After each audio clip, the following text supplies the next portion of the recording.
Lastly, consider Brian Hayes of Oak Knoll Drive, South Pasadena. Mr. Hayes, 34, sits on a low retaining wall behind the Griffith Observatory, legs dangling over a darkening garden landscape of flowering plants and deciduous shrubbery. Further down the mountainside, the vegetation thins out to pine and scrub, becoming lush and green again at the level of the first swimming pools in multi-million-dollar homes.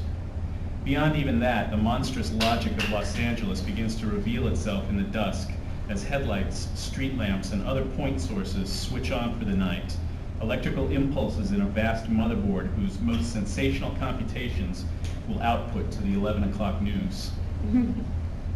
Hayes breathes in deeply of an organic perfume that overwhelms even the omnipresent reek of hydrocarbons. He luxuriates in the scent, and 500,000, and slowly declining, subscribers luxuriate with him, as do we. His vital signs chart a map of contentment and arousal. On some level, he must understand he's a political pawn, deployed as entertainment to promote public acceptance of the coming parolee spyware program.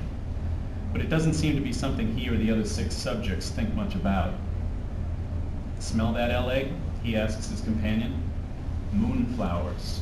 That brings back memories. His companion, standing behind him and to the left, raises its face and turns its head left and right, as if testing the air. It is a robot, man-sized and shaped, spindly, but armored in highly burnished chroma plate. The waning sun makes its skin a furnace of molten gold, rust, and blood. Only the LAPD traffic control shield inlaid on its chest, frosted with a dull matte surface, stands out distinct amid the reflected conflagration. Hayes leans forward and plucks a white flower, 6 inches across, from the twining vines that festoon the wall below him. He holds the trumpet-shaped bloom against his face like an oxygen mask, its petals having just untwisted for the night. Its sweet scent is overpowering, but despite the erotic charge it carries for Hayes, subscribers are dropping out by the tens of thousands, flipping over to one of the other subjects, or just getting back to their own lives. Exit polling indicates they'll be back later this evening for the fireworks with Sandra, when Hayes finally goes home. But this flower-sniffing interlude? Boring. The robot, a standard enforcement unit with moderate autonomy, has lowered itself into a clumsy squat, one hand touching the ground and the other questing vainly over the wall for its own moonflower. Hayes's muscles tense as if in anticipation of a tumble. Here, take mine, he says, holding out his flower.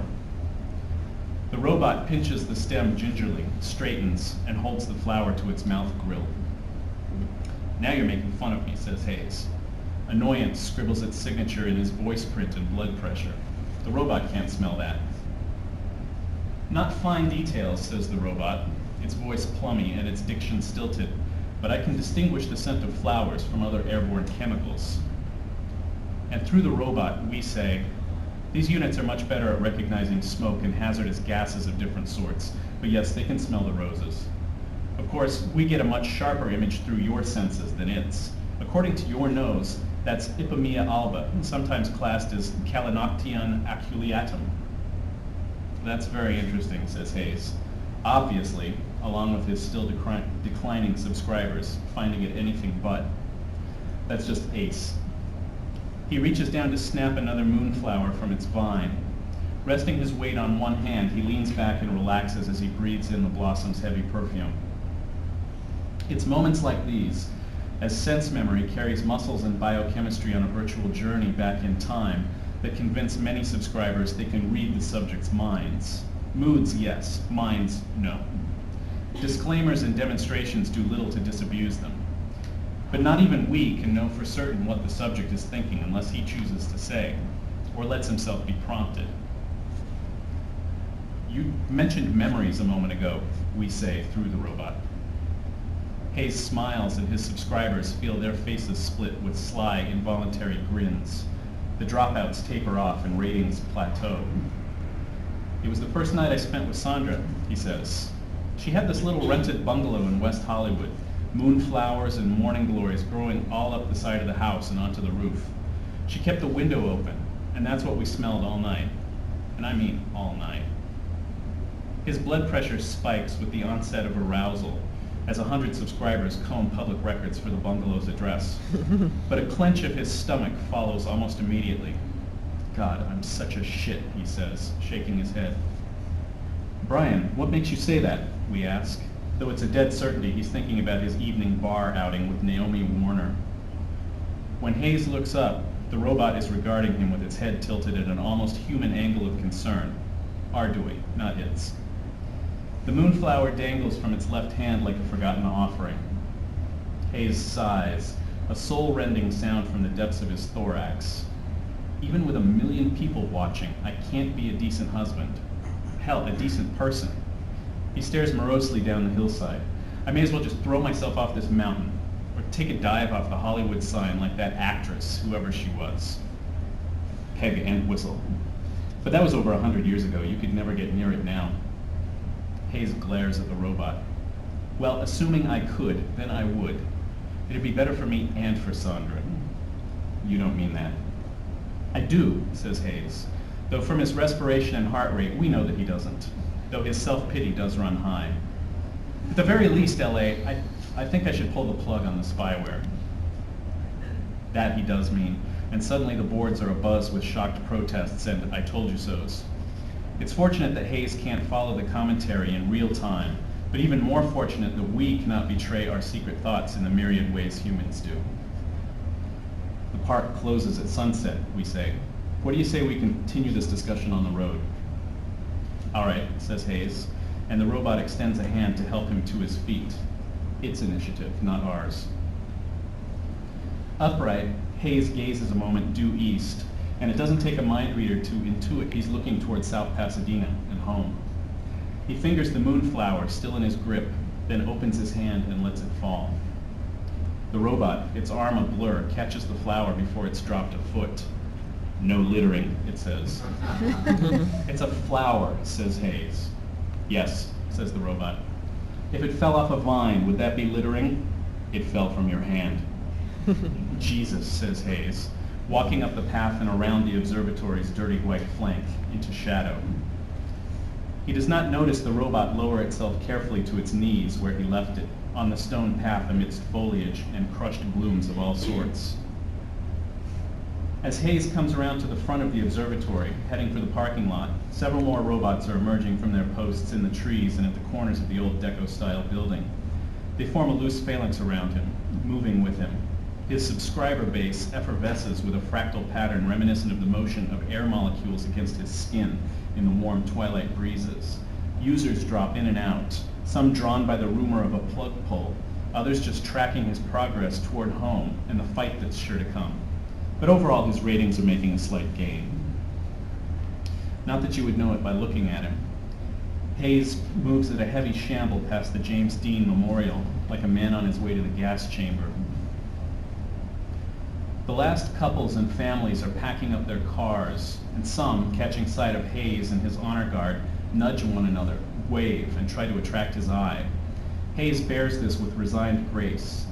He is really an ideal subject for the experiment, regardless of what he and the public think.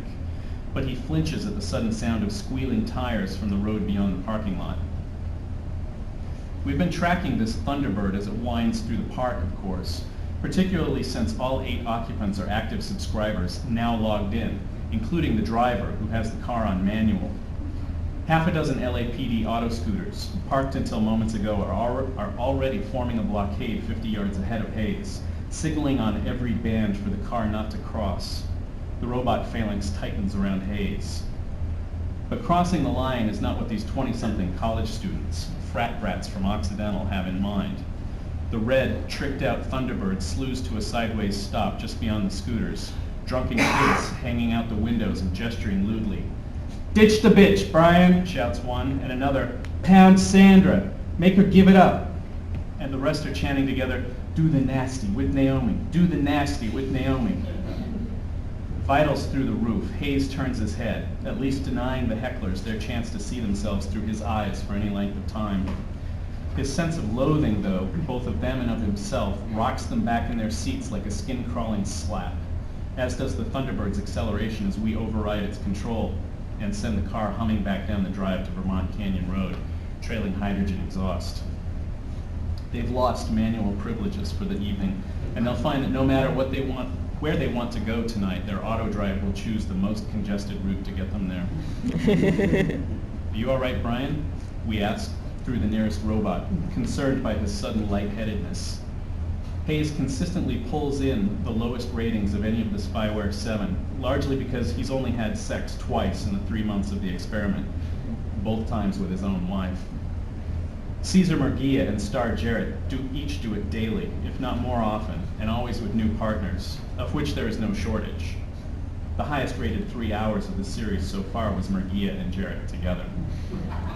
The other 4 subjects aren't nearly as sexually active, but are still more active than Hayes. We know this sticks in his craw, but it's also part of what makes him our favorite of the 7. But we can't tell him that. I'm fine, he says brusquely. Let's just get out of here. God, I hate assholes like that.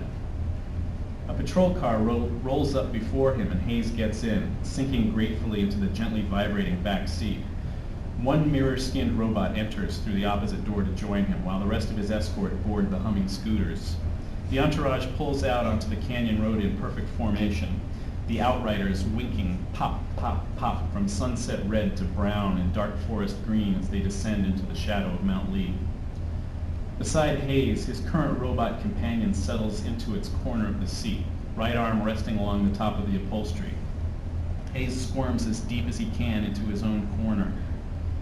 Sometimes I feel like such a fugitive, he says, watching the stunted trees rush past the window. Like I'm not a guinea pig, but a genuine parolee on the run. Is that why you want to pull the plug? We ask. Hayes turns away from the window. Hell, it's destroying my marriage. Isn't that obvious? You'll forfeit the payout, you know. The subjects each receive a monthly stipend from the city to offset any lost income. Skittish clients fled Hayes' law practice initially, for instance, though his roster is now bursting with incautious exposure seekers, but only receive their full compensation if they stick out all 6 months. You can make a lot of repairs on $2 million. I know. Head in hands, Hayes squeezes shut his eyes. Atlantic City is currently giving 7-2 odds on a plug pull by week's end, another thing Hayes is better off not learning. But can we make it long enough that there's anything left to repair? We refrain from pointing out that $2 million can go a long way toward mending a broken heart also. Instead, the time has never been more ripe to float our trial balloon. I must have missed something. I don't understand what the experiment... Brian, we say, as the robot lays a companionable hand on his knee. The touch through Hayes' chinos is neither cool nor warm. Brian, what if we could help you preserve your relationship with Sandra? What, you? A computer? His wash of confused brain chemistry is swept away an instant later on a tide of amusement and anger. Weak AI would be the proper, if somewhat misleading term, we say. Even so, says Hayes, the amusement is winning out. What exactly are you proposing? Threats? Coercion? Mind control? Nothing like that, just some simple advice. Advice about women. Now Hayes laughs out loud. L.A., my friend, men have been trying to figure that one out since before the dawn of time. What makes you think you've nailed it? We have 3 advantages humans don't. Near perfect observational ability, massive parallel correlational capacity distributed across 100 processors, and no emotion to cloud our conclusions. As word of our conversation spreads, subscribers are hopping over to Hayes' Spycast en masse. You can place confidence in our recommendations, Brian. In fact, we can promise never to offer you counsel without at least a 90% confidence level in its efficacy. Hayes shakes his head. 90%? Now I know you don't know what you're talking about. No given interaction with a woman is reproducible. You do yourself and them an injustice if you think so. Hayes waves a peremptory hand. What makes you so keen on helping me anyway? The robot awkwardly shrugs its shoulders, then folds its arms. We serve the public interest. Traffic control, emergency dispatch, municipal surveillance, they're all crucial, but it seems to us that the most effective public safety initiatives are preventative rather than reactive. Ah, yes, the theory that marriage counseling today heads off domestic violence tomorrow. It's not just that, Brian. Think about this technology. The experiment's been successful beyond anyone's expectations. Spyware fittings for registered offenders will no doubt go into effect next year. But why stop there? Can you imagine having a therapist, a financial counselor, a social secretary, a nutritionist, and personal trainer at your beck and call 24 hours a day? You'd like to get rid of that spare tire, right? We could help you. Really. Hayes shivers, though the climate inside the car is perfectly controlled. Sure, he says, and I could have the whole world watching everything I do for the rest of my life. Well, if everyone had it, how many folks would have time enough to watch you? And anyway, as long as you kept a clean record, you could black yourself out anytime you wanted. But stay online and your chances of, say, getting mugged go way down, because there's always someone watching, even if it's only just us. LA, it's never going to work, says Hayes. Trust me, no one wants a nanny looking over their shoulder every hour of the day. Some will, we say, spawning an untraceable anonymous Instapoll to pose that very question to Hayes' subscribers, whose online numbers are approaching 700,000. Not many. It turns out Hayes is right by a factor of nearly 6 to 1. The patrol car and its entourage have left Griffith Park behind and now cruise through a moderate river of headlights on those residential streets. Hayes turns left from Hillhurst onto Los Feliz Boulevard, and the eastern sky lowers like a darkening purple bruise. People in neighboring cars are honking and waving. The formation seems to have found itself in the midst of a fan bush. The scooters spread out and around the patrol car, forcing the other cars further from Hayes, though one bouncy, exuberant commuter manages to flourish a note slate reading, "No Big Brother," in large block letters within Hayes' sight before her vehicle drops back into the trailing pack. Can you imagine this chaos to the 10th power, says Hayes. It wouldn't be like that, we answer. Not with everyone wired up and the novelty gone. It's a stupid idea. Perhaps. It's not far to the freeway on-ramp. Traffic isn't bad. Hayes cruises southeast for 3 miles on I-5, then northeast on the 110, 6 miles to the Glenarm exit. Less than 15 minutes after leaving the park, the entourage is rolling along the wide, quiet streets of South Pasadena, through a neighborhood of hulking Tudor-style homes crouched far back on expansive lawns behind screens of spreading oak trees. The fan bush follows at a respectful, prudent distance, pulling over to both curbs as the patrol car and its outriders turn into Hayes' driveway. The car stops next to Sandra's ice blue GMW. You're sure we can't offer some tactical advice, we ask through the robot as it and Hayes cross the fairway smooth lawn. Orange light from one upstairs window casts an ember-like patina on the robot's skull as Hayes fixes it with a skeptical eye. Just stay out of it, he says. The robot inclines its head. As you wish. Hayes squares his shoulders, takes a deep breath to calm his churning stomach, and marches with over 1 million subscribers, and rising, to the front door of his house. Good luck, we say behind him, watching, among several million other things, the odds on a separation fluctuate. The other robots are dismounting and assuming their sentry posts around the property as Hayes palms the front lock and steps into the refrigerated air of the entry hall. "Is that you, Brian?"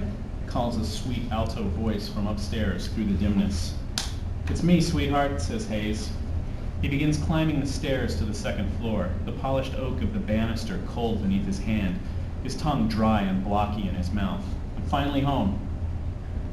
"Good," Sanders says. Excuse me. "Good," Saunders says, appearing at the top of the stairs, backlit by the soft white bulbs in the hallway behind her. "Enjoy it. You've got it to yourself." Hayes stops dead halfway up the stairs. "What are you—" His eyes focus on the overnight bag dangling from her right hand. She wears a scuffed leather bomber jacket over a tight white t-shirt and dark jeans, rather than the sweats she usually has on this time of night. Sandra begins descending the stairs, lips stretched in a cold and frozen smile. "How was your evening?" she asks, something crystalline underlying her voice, something that threatens to crack wide open. She pauses 2 steps above him, and Hayes catches his breath, as does at least half his audience, many of whom proffer words of unheard advice that would no doubt hurt his cause more than help it. His eyes flick in turn to her long black hair, green eyes, wide mouth, slim hips. The smell of her sandalwood shampoo is nearly intoxicating, and his head seems to wobble on his shoulders. Pretty miserable, really, he says unsteadily. She slips the overnight bag over one shoulder and folds her arms beneath her small, high breasts, looming above him like a headsman. Oh, right. You really acted miserable out having drinks with that overinflated bimbo you used to date. Not that I caught all of it. My mother had to message me to log in. My mother. Honey, you know nothing happened, says Hayes, putting a hand against the wall to steady himself. I ran into her on the street. She invited me for a drink, that's all. Right, like she just happened to run into you when your location's charted more minutely than a hurricane. How dumb can you be, Brian? How dumb do you think I can be? Sandra, you're not dumb, Oh, I must be. Nothing happened, she spits. Her lower lip trembles and a tear seeps from the corner of one eye. She looks toward the high ceiling, blinking furiously. I was there, Brian, like the rest of the country. Everywhere you looked, I looked. I felt the way you reacted. Heck, I practically wanted to jump across the table and fuck her. Do you know how humiliating that is, to experience your husband's lust for another woman?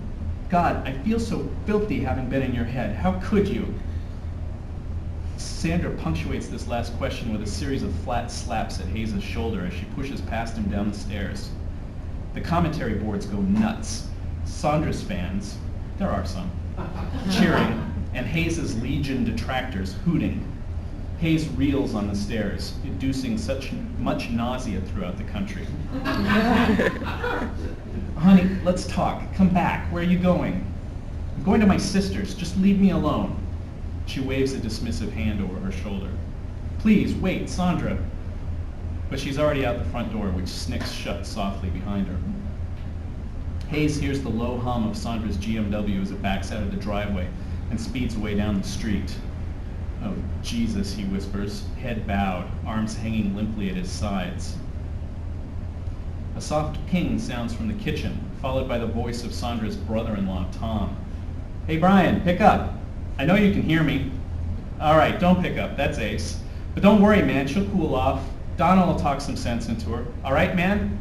Listen, you need to talk. I'm here, buddy, okay? Don't do that, man. Come on. Hayes in the entry hall has sunk to the cold tile floor and now finds to his amazement that he's crying, shoulders shaking, breath hitching, fiery tears rolling down his cheeks. Oh, shut up, you prick, he mutters under his breath, shivering. Hey, it's Ace, man. I know you don't mean that. I'll be over in a bit with some cold beer. How's that? Girls' night here, guys' night there. Christ, says Hayes, wiping his eyes as he levers himself to his feet. He stumbles out the door and speaks it locked behind him, shutting out Tom's grating voice. After the air conditioning, the warmth outside is like stepping into a greenhouse. A robot still stands sentry at the bottom of the porch, the same one that rode with Hayes in the patrol car, though replacements have already been rotated in for some of the perimeter guards. Ellie, do you know where she is? Hayes demands. Of course, we answer. Would you like a little advice? No, just a ride. Can we catch her? Easily. She didn't go far. Her car's at the near corner of Lacey Park. Hayes doesn't wait for the ride. Full body screaming with irrational urgency, he takes off running up the sidewalk and around the corner. Catching sight of him, the fan bush makes as if to follow, but we interdict their vehicles for the time being. Hayes and Sandra need some time alone. It's less than a third of a mile to the park, across the city limits in San Marino, but that's still a long run for someone with Hayes' exercise habits. 1 million+ subscribers, lungs burning and heaving in sympathy with his, watch as if through a pounding handheld camera as the patrol car pulls up even with Hayes on Old Mill Road. You're sure we can't offer you a ride? We call through the open window, where the robot rests a casual elbow. In answer, Hayes puts on a fresh burst of speed, making the left onto Mill Lane. The patrol car scooters pace him from the street. 3 minutes into his run, he spots her blue GMW under a street lamp on St. Albans at the edge of the park. She's sitting on the hood, arms folded around her long legs. The park, its border thick with trees, falls away into darkness behind her. Hayes half slumps against the side of the car after he staggers into the light of the street lamp, his breathing loud enough to wake the dead, or at least to obscure the words Sandra says without even turning to look at him. "What?" he asks. Silently, the robot escort takes up discreet positions in a ragged circle 50 to 60 feet around the car. I asked, "Why did you do it, Brian?" Hayes flops awkwardly back under the hood of the car, exhausted, feet still on the ground. "It was only a couple of drinks," he gasps. Sandra shakes her head. "I don't mean this evening. I mean this whole thing. Going through with the project when they picked you in the lottery. I mean, why? When you knew how I felt about our privacy." "Well, the money," Hayes says between gasps. "Don't tell me the money. Tell me something that means something." Hayes rolls onto her shoulder so he's staring at her back. His mouth opens several times but nothing comes out. Sandra turns and looks back at him over her shoulder, her expression harsh and unreadable in the street lamp's chiaroscuro. "All right," he says. "I thought it would keep me faithful. I've been having, thoughts. Adultery in my heart and all that. I figured with all these people watching, I'd never dare to act on them. I thought it might save our marriage." Sandra sags, letting her head fall to one side. "You dope," she says wearily. "You've known me for almost 10 years. Am I really so scary you can't say something like that to me? Am I?" "Sometimes," Hayes says. They sit there in silence for nearly 2 minutes while Hayes' burgeoning subscribers grow ever more impatient and their posts ever more ill-tempered. Hayes is just straightening up to walk dispiritedly away. "Bad move," scream the polls. When Sandra says, "I thought you might come chasing after me, He stops. "You did?" "Sure," says Sandra, gazing up at a sky where no stars are visible.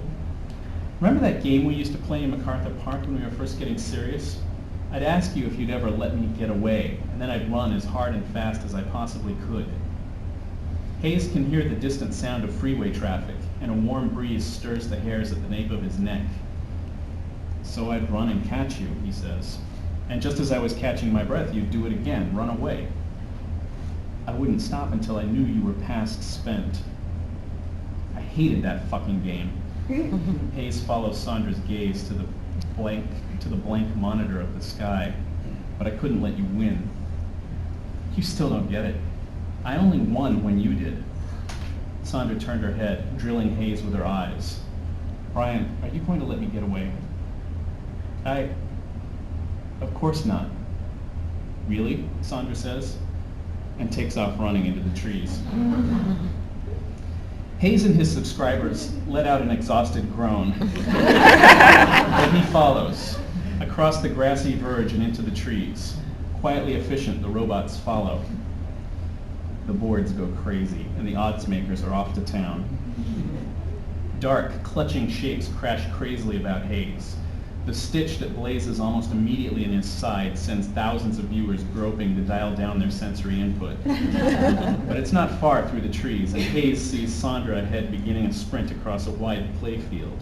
As he emerges into the open, body awash with equal parts adrenaline and despair, she's already halfway across and pulling ahead. 50 yards further on, Sandra vanishes into another screen of trees. Hayes pushes himself to the limit, knowing he'll have to catch her while she's slowed down by the foliage. When he reaches the trees, he plunges in without slackening his pace. Branches lash and rip, but he keeps on. In the next clearing waits a children's playground, and he sees Sandra stumbles 2 steps into the soft sand as she tries to skirt the jungle gym. He catches her there, grabbing one shoulder to spin her around. "Gotcha!" he gasps. But both lose their footing, and together they tumble to the sand. Instacash changes hands all over the country, minus a small percentage. Sandra rolls atop Hayes, her weight lightly pressing his abdomen, knees in the sand to either side of him. "Now who's got who?" she asks breathlessly. "I've still got you," says Hayes, staring up at her towering figure. "I'm still mad at you, Brian." She seems about to say more, but her nostrils flare and she lifts her face into the air. "Hey, do you smell that?" "Smell what?" says Hayes, chest heaving. The air is sultry and the sand still warm against his back. It's like, don't you remember? She rests her hands to either side of his head and slowly lowers herself to where she can kiss him on the mouth. Galvanized, Hayes takes her head between his hands and returns the kiss. He pulls back, pulse racing, only long enough to enunciate, "Spyware, terminate." A command box appears in Hayes' vision, occluding Sandra's puzzled face. "Are you sure? Yes? No?" And as a million subscribers howl in protest, Hayes says yes. Like a birthday candle, the spycast puffs and scatters to black. The boards resound with indignant cries of foul, but only a handful of subscribers think to access the public security feeds from the spot cams scattered throughout Lacey Park. The few that do have eyes only for the two lovers entwined on the summery playground sand. None see what they might if only they would look. The half-dozen silver-chased robots that lurk in the trees, fading into the darkness in a widening ring as crushed white moonflower petals drop from their hands like bright jewels. But they are human, NY, and they do not, will not look. Surely none of them would credit the excellent health of the experiment, nor suspect how very long yet it will run. But they'll have cause enough to thank us in the end, never fear. That concludes our report. How are things proceeding at your end?